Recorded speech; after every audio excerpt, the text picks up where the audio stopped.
Grand evening, a grand evening. It's about 4 p.m.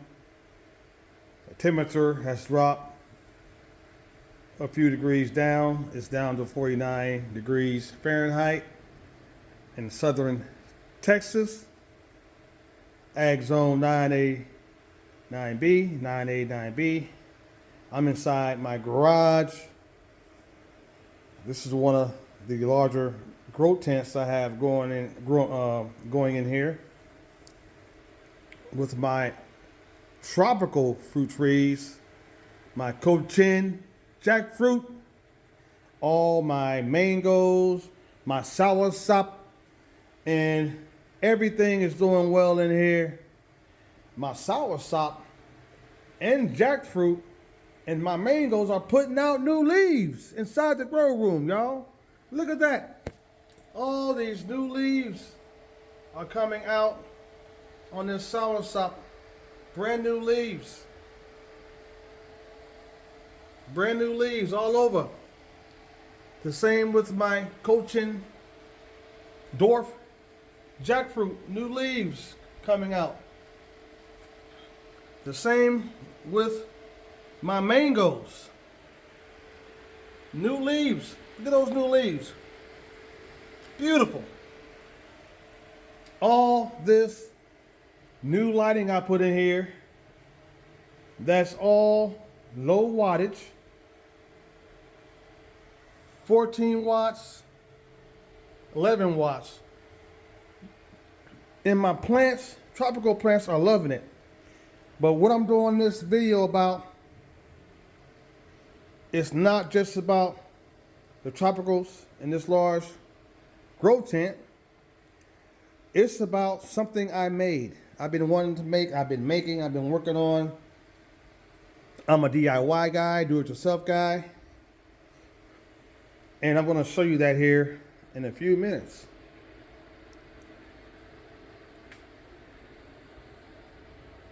Beautiful.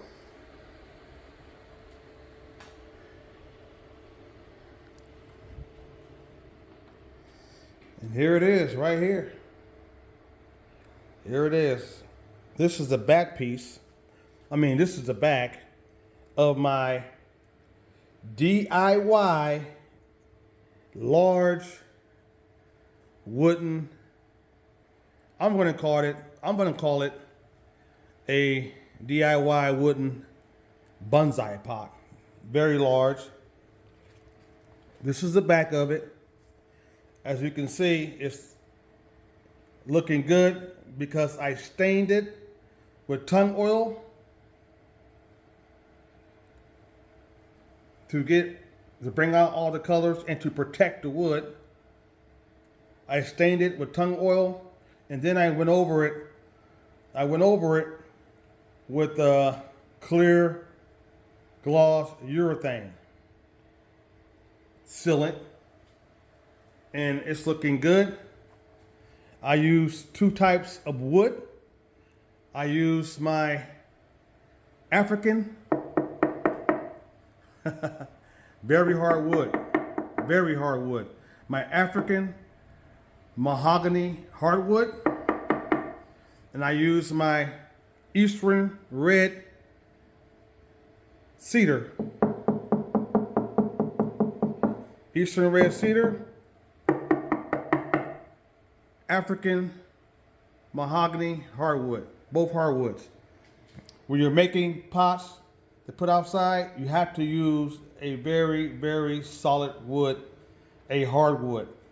Because a soft wood will deteriorate, break down, and attract pests to eat the wood. Hardwood won't do that.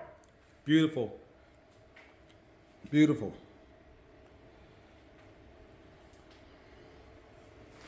This pot is looking awesome.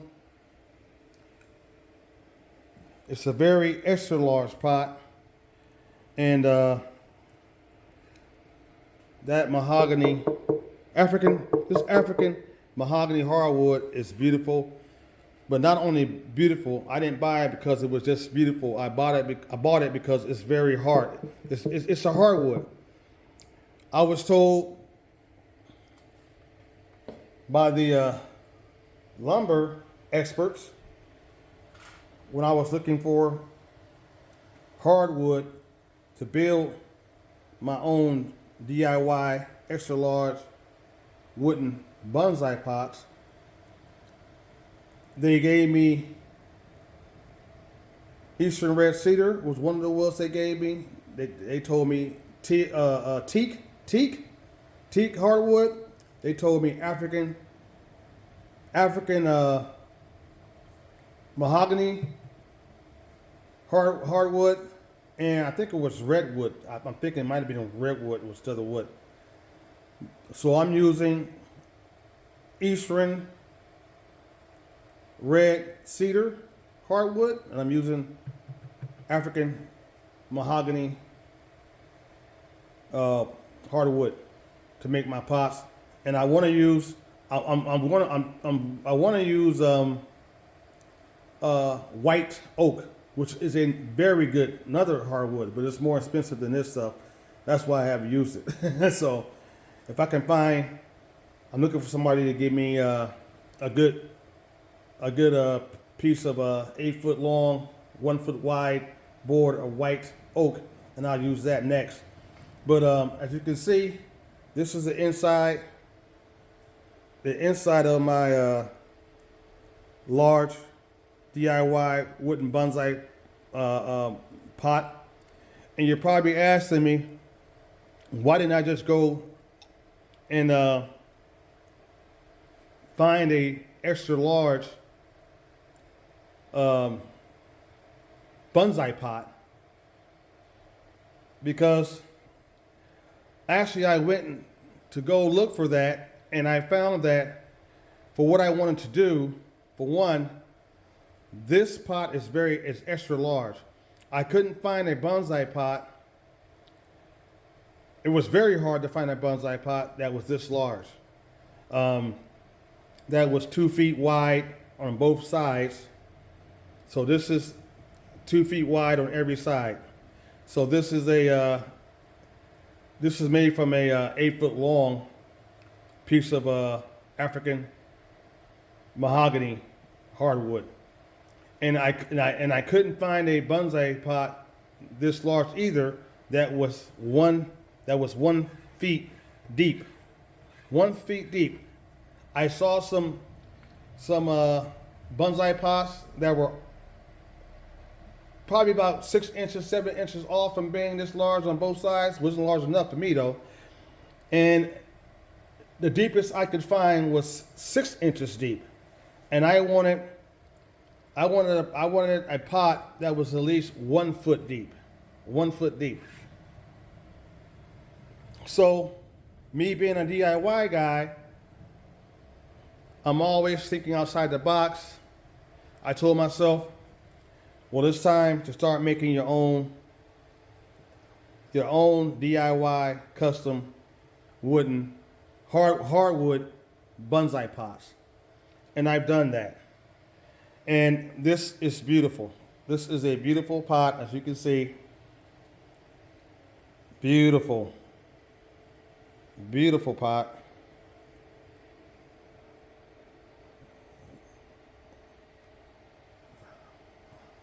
Very nice pot. And I'm looking forward to placing all my dwarf deciduous, not tropical, deciduous fruit trees outdoors in these pots. So this is the first one, and it's come out very, very nice, as you can see. I mean, very, very nice. And I can just imagine this sitting outside. Several of these, so I'm going to keep making these. You know, I'm probably making 1 or 2 a month. I'm taking my time making these beautiful pots. I enjoy making them, and it's going to be real nice to have these outside in my micro food forest with my fruit trees in here growing lots of fruit. It's going to be real nice to see these sitting outside with a fruit tree inside of it growing real nice. And I wanted, also the reason why I made my own DIY pots, because I wanted my own style, my own creativity, my own zen in how I grow food. I didn't want to put my keep my fruit trees in regular conventional pots. I didn't want to do that. I didn't want to do that. I wanted them to go in something that I created, something that's different, that nobody has, that's very beautiful, that will look very nice. My micro food forest zen look in these large pots that I'm making, as you can see. So I'm looking forward to planting the first of my dwarf bonanza peach trees. My first peach tree. I have 6 dwarf peach trees. I have 6. I'm looking forward to putting my first one in this first pot. And I'm also looking forward to filling this baby up with my own DIY bonsai soil that I made. It's going to be a different mixtures of different soil, like academia and some other stuff, some pumice, some other types of soil I want to put in here. I'm going to probably put like 3 to 5 different soils mixed together in here from my bonsai material. And my peach trees will grow very well in this large wooden DIY, what I'm calling a bonsai pot. So now it's on to the next one. This also is something you can do in the what we call our light winter here in southern Texas. It's one of my journeys is building my own extra large wooden bonsai pots when it's cool outside. So I have a few more of these to make. So that's what I'm going to be doing. This is a beautiful pot. Beautiful pot. Inside of the pot, it came out very well once I stained it with my tung oil. Came out very well. These are my drainage hose. This is a bonsai pot drainage wire that I put on here. Very good drainage in here. And again, what I was told was this pot will last 40 to 50 years or longer. I was told by the lumber experts. That's the benefit of buying hardwood. Mahogany, African mahogany, hardwood, and eastern red cedar hardwood will last 40 to 50 years or longer outside. Isn't that amazing? This pot will be here after I'm gone. That's amazing.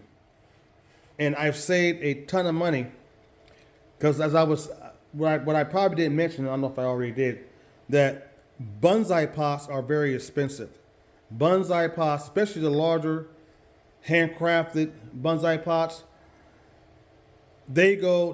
a bonsai pot half this size is $300, $400. A bonsai pot half this size is $300, $400, and on up per pot. Per pot. That's another reason why I decided to make my own pots. Again, because the cost of very, very large bonsai pots, and I couldn't find one. They have some this big, but it's hard to find some this big. But they're very, very expensive. They're very expensive. $300, $400, $500, up to $1,000 for a very, very large bonsai pot of this size. That's very nice. So, and these are beautiful. I like my pots better because I built it with my own hands. So now you've seen the first of my 2x2x2x2 pot, extra large pots. I'm going to make a lot more of these for all my dwarf fruit trees. So beautiful, beautiful pot.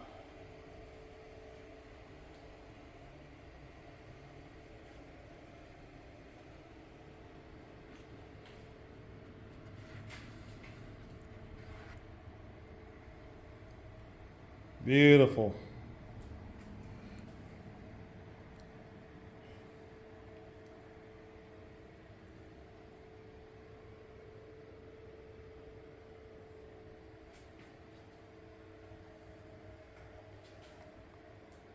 Looking good.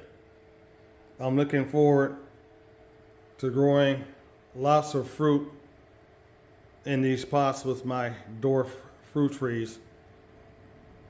They'll look very nice outside with beautiful fruit trees growing inside of them. Until next time, grow some food and grow food the way you want to grow food. Grow food your way. Because at the end of the day, ain't nobody coming to save us. We got to save ourselves.